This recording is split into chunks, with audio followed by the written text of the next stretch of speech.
What makes a good real estate deal? Everybody looks at deals a little bit differently, but I want to talk to you about three main things that I take a look at that lets me know I'm actually talking to a good potential deal.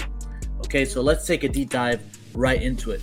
Number one is making sure you're actually speaking with a motivated seller, right? You may be trying out to get a deal out of somebody that's not even an actual lead in the first place.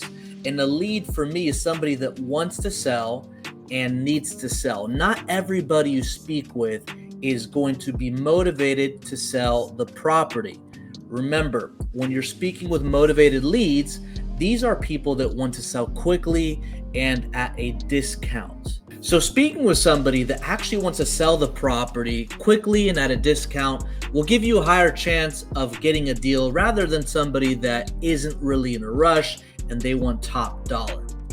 The second thing is buying below market value. This is one of the most important things because you make your money when you buy, not when you sell. So when you have a motivated seller in front of you, understanding what price range you have to be at when giving an offer is crucial to how successful you are at actually selling the deal, right? You can get a bunch of contracts, but if you can't sell them, it doesn't matter.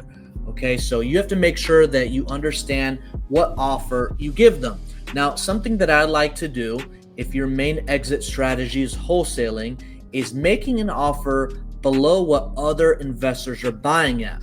Now, when it comes to this, I try to go back between 3 to 6 months, no more than 12 months, as the market can change, as you've seen. So understanding what price point you have to be at is crucial to giving offers with somebody that's motivated. And remember, don't be afraid to give an offer. Most people will want a high price from the beginning, but the price doesn't really tell you how motivated somebody is. It's all about the reason they want to sell and the time frame they want to sell. The third one is location. Is it in a desirable area? Is it in an up and coming market? Is it in a declining market? These are all things you have to take a look at. Is the property next to a railroad? Is it next to a school? Is it waterfront? All these things are very important when taking into consideration if it's an actual deal.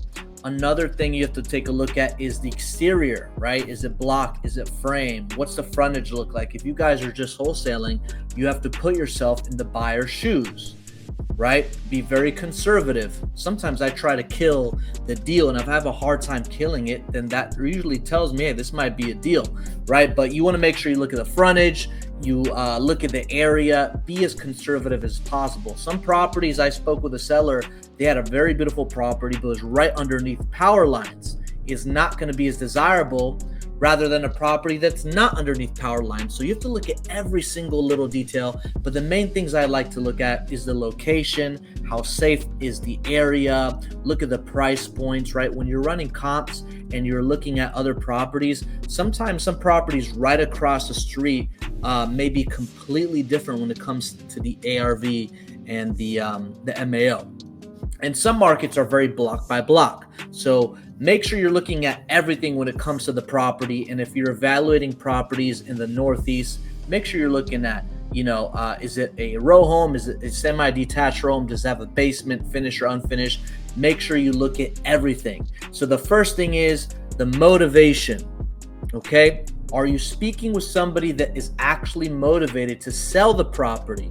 Keep in mind that the price has nothing to do with the motivation. It's all about the reason they want to sell and the time frame they want to sell. The second thing is buying below market value.